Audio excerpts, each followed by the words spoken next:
Hi everybody, my name is Matt.Elliott and I'm here at Guaranty RV Supercenters in Junction City, Oregon today to show you a brand new 2020 Winnebago Travato 59K.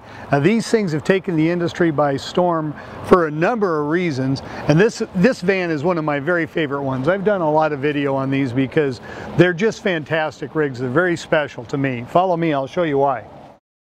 Now, the first thing that I love about this rig is that it's okay for taller people in here, but it's not a really tall rig. This is pretty low profile compared to most RVs you'd travel in. In fact, this thing right here is only 20 feet 7 inches long. So if you're looking for something that's really nimble and portable, you can keep it in your driveway. You can drive into one of those little boutique towns where they have all the good wine shops and stuff. Or you can go to a big city and drive through 4 lanes of shoulder-to-shoulder traffic. This is nimble and handles just like your car does. Come on in, I'll show you why I like it so much. Now the first thing is, most small RVs have a challenge of being really tight and congested inside, and that's because the bathrooms are toward the front. This has a rear bath. The bath is all the way in the back, and so it doesn't interfere at all with your living space. There's a ton of room. Now I can access the vehicle from the outside, and if you're showering or going to the bathroom in here, there's privacy and shower curtains for you. It does have hanging storage and drawer space down here quite a bit. So that's really, really nice. In fact, I'm going to get out of the way and let you go take a quick look around in there.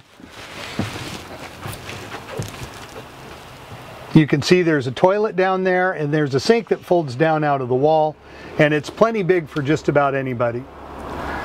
Then you have doors that close for privacy, and as you come around, you see that we have 2 twin beds in this coach. Now most RVs don't have twin beds anymore. It's hard to find them, but it's great when you have them because first of all, it's very easy to get in and out of bed, and it's very easy to make the bed. If you've ever had one of those corner queen beds where you just can't seem to get up there, you have to be on it to make it, you don't have that problem with this. Now there's storage underneath here. We've got some other cushions and whatnot in here right now, but you can also take those out and have it be open for storage. And you can see that we have a table here.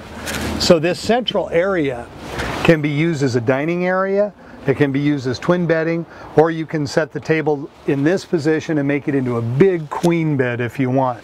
Another thing that's really great about this rig is the massive amounts of overhead storage. You can see here, there's really a lot. And you know, of course, the secret to getting a small RV is to not take too much stuff, but you got plenty of room for all the things you're going to need. My hobbies that I have, like taking pictures, I like to do photography and things. It's great to have all that stuff with you. Now this floor plan also has some really big windows, so you get a lot of visibility and light coming into the coach, which is great. They do have built-in blinds, so we can just shade it like this when it's bedtime. It works really nice. There's a TV here that will swivel toward the front or to the bedding area, and there's a home theater system. Looking up, you see an air conditioner too. This little coach is fully loaded just like a big RV. It's got air conditioning, a bathroom, a kitchen, bedroom, generator, power awning, all of the stuff that you're seeing on a big coach. It's just a whole lot more useful and portable. Also, this gets a lot better mileage than most motorhomes. Typical motorhomes have a V10 engine and get about 8 miles to the gallon.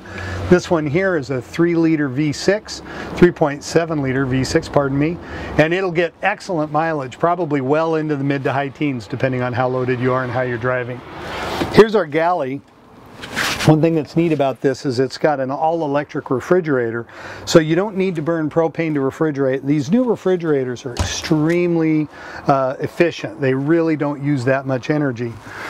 The sink is really brilliant in here. They've come up with a kind of a sink arrangement where I have an extra basin.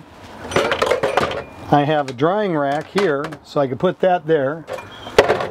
I've got this little guy is our drying rack for silverware and stuff. We just put that right up here. And then here's a cutting board. I mean, it all fits together. It's really smart. I like that a lot. Has a convection microwave oven right down here. Now, with this coach, the living space is in the front. So I'm going to show you real quick. Okay, so now let's show you the front end of this rig. And what we can do is we can swivel this front seat around. We do this actually on both sides of the coach. So we can turn the front into a living space.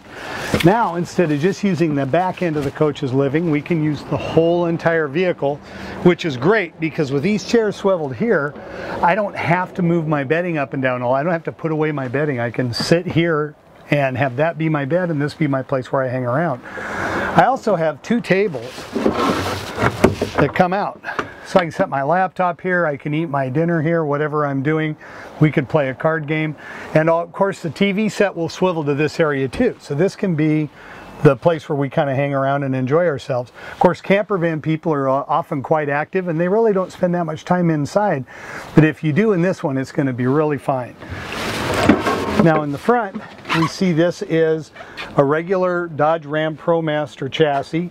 We've got backup camera, we've got an automatic transmission with a manual shift override, which is great for going downhill. We've got steering wheel controls for our stereo and our phones. It's all Bluetooth. It does everything that all the cool cars do nowadays. And so it's a great vehicle to drive. But one real special thing about this is that it's a front wheel drive. Almost every RV you see out there is a rear wheel drive, and here in the Northwest where I live, you're always going up over a pass. Sometimes you're dealing with slippery, unexpected weather, slippery type, and these are great. These are the Subaru of motorhomes, if you ask me, and they are just a dynamite thing to drive because they're so nimble. Let's take a quick look around outside. There's some neat things to see there. Okay, the first thing I want you to notice on this is how pretty it is. This has got a nice blackout section in the middle. It's not covered with a lot of gaudy stripes and decals. It's very simple looking, but it's also very elegant. And if you want to leave this in your driveway, people aren't going to complain about having to look at it the way they often do with somebody's motorhome or travel trailer. On the outside here, you can see we've got a solar connector. We've got 12 volt and cable connection and 110 connection, so you can set up a TV out here if you want. This is one of the best things about these, I think, is that first of all, these have a bicycle rack. This just folds down and you can put two bikes on it, and we've got a roof rack with a ladder, and that's incredible to me. For many years I've wanted to be able to put a kayak up on the roof. I've seen some real cockamamie attempts at that sort of stuff. Now Winnebago has a roof rack with you can attach all kinds of things to it, and this ladder gets you up there, and it also comes off so we can move it up and down the side of the roof rack and access the whole top. It's just a wonderful idea, and it means you can haul kayaks or canoes or extra storage pods or whatever you want. There's also solar panels that mount up there. This has 2 solar panels on it. You can get up to 3 up there if you want, and they just mount to the rack too, so there's choices there. Down the side you see a very simple rig with pretty good ground clearance. You don't have to worry about it not having room to get over the potholes and things you want to drive through. And then in the front, as you look at it, you can see it's got a really nice slope to it. It's a raked front end, and what that does is it gets rid of your wind drag and your wind noise. One of the greatest things about a camper van like this is that nothing's cut away. This is an all steel and aluminum body. This is factory, so the hull has all the integrity it was originally designed to have. No leaks, no squeaks, no rattles. I hope you enjoyed this Travato 59K video. I've got a lot more to say about them. If you're curious about it or you have any questions, please give me a call or drop by. My name's Matt.Elliott. You can reach me at 541-954-8495. Thanks a lot. Have a great day.